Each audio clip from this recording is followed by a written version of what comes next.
आई है। बिल्कुल तो सर, एक माफी के तरह साथ का मैं आपको रोकना चाहूंगी। एक बेहद बड़ी खबर इसी बीच सामने आ रही है। पीओके को लेकर एक और बड़ी खबर है। पीओके में पाक सरकार सेना के विरोध में लगातार प्रदर्शन जारी है। एलओसी पर पीओके में पाक सेना की तैनाती और बढ़ा दी गई है। खौफजदा है पाकिस्तान। पीओके में पाकिस्तानी आर्मी के 4 बड़े बेस हैं। ऐसे में पाकिस्तान की हर हरकत पर भारतीय सेना की भी नजर है।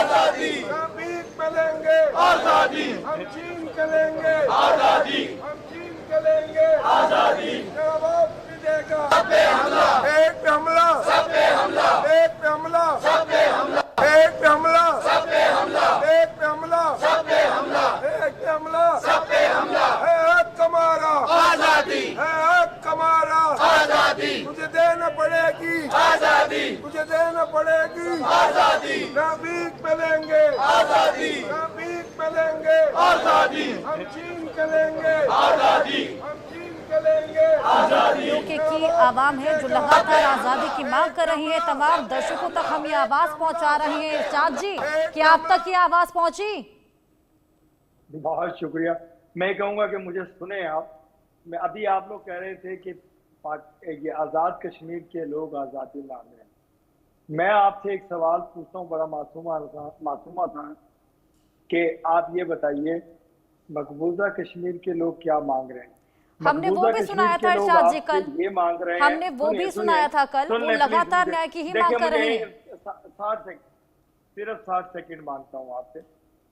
मकबूजा कश्मीर के लोग पूछते हैं कि मुस्लिम आपके हिंदू, आपने तो कोशिश की हिंदू मुस्लिम फसाद कराने की, क्योंकि ये जितने भी आपके सियासतदान हैं तमाम 80-80 90-90 साल के हैं, इन्होंने अपनी जिंदगी गुजार ली। ये अब हिंदू पाक के जवानों को मरवाना चाहते हैं लड़ाई करवा के। क्या आप समझते हैं कि हम लोगों ने चूड़ियां पहनी हुई हैं? अभी आप दिखा रही हैं कि आजाद कश्मीर के बॉर्डर पे मेरी फोर्सेस, अजीम फोर्सेस पहुंच गई। इसका क्या मतलब है? हम आपको सर, ये बता रहे पीओके हैं के लोग हैं, ये वही की आवाम है जो लगातार आजादी मांग रही है। मैं आपको कह रहा हूँ ना, देखिए ये जो तस्वीरें आप दिखा रहे हैं ना, ये उस वक्त की दिखा रहे हैं जब यहाँ बिजली के बिलों पर इशू हुआ था। ये वो तो शर्म तो आती नहीं आपको, लेकिन तस्वीरें जरूर दिखाते, झूठ बोलते हैं अपने चैनल पे बैठ करके। झूठ ऐसा बोले अच्छा, ये मीडिया वार है, ये मीडिया वार है। ये वाली शर्म आती है सर जब आप लोग इस तरीके की कायराना हरकत करते हैं? जब पाकिस्तान हमास के लीडर को बुलाकर वहां पर घोड़े तैनात करता है, स्वागत करता है, पहलगाम का अटैक करता है, और जब इस तरीके की गीदड़ भभकी कहते हैं, देखिए आप फ्रीडम फाइटर बुलाते हैं उन्हें। मुझे मालूम है कि सच सुनने की हिम्मत आप लोगों में है, ना होगी कभी, ना आप सच सुनने के लिए तैयार हैं। मैं ये कह रहा हूँ, मैंने तो बड़ा सर, आप में हिम्मत है सच सुनने की? आप में हिम्मत है? संजीव सिरोही जी, इनका जवाब दीजिए। मेरी अजीम फोर्सेस बॉर्डर पे पहुंच गई। आप पानी की जंग लड़ रहे हैं, आप पानी की आप भी दहशतगर्दी कर रहे हैं। रात दरियाए झेलम में आपने पानी, सर, हम मजहब पूछ के कम से कम कत्लेआम तो नहीं मचा रहे ना? मजहब किस लिए? आपको ये मालूम है कि मजहब क्यों पूछा?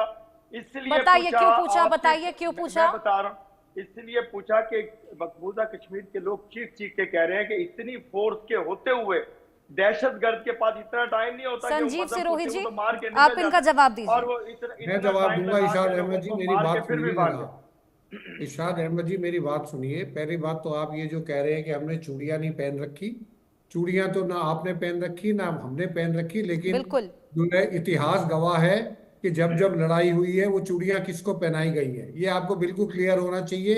1948 से लेके और कारगिल वॉर तक आपको चूड़ियां ही चूड़ियां पहनाई गई। और सबसे बड़ी चूड़ी तो, और सबसे ज्यादा चूड़ी तो आपको 1971 में पहनाई गई थी, जब आपके 93,000 लोगों ने घुटने टेक दिए थे बांग्लादेश में। और जो एक फौजी की सबसे जो पाक चीज होती है वो होता है उसका हथियार। आपने वो हथियार अपने पैरों में रख दिया था, भारतीय फौज के पैरों में रख दिया था कि जी ये हथियार लो और हमारी जान बख्श दो। तो ये चूड़ियां की बात मत करो। ये समय ना आपने पहन रखी ना हमने पहन रखी। अब सवाल इस चीज का है कि जी मजहब पूछ के क्या आप बताना चाहते हैं कि जम्मू एंड कश्मीर में हिंदू नहीं रह सकते? क्या वहाँ के हिंदू के वहाँ के जो हमारे हिंदू हैं क्या जम्मू कश्मीर में नहीं जा सकते? जम्मू कश्मीर के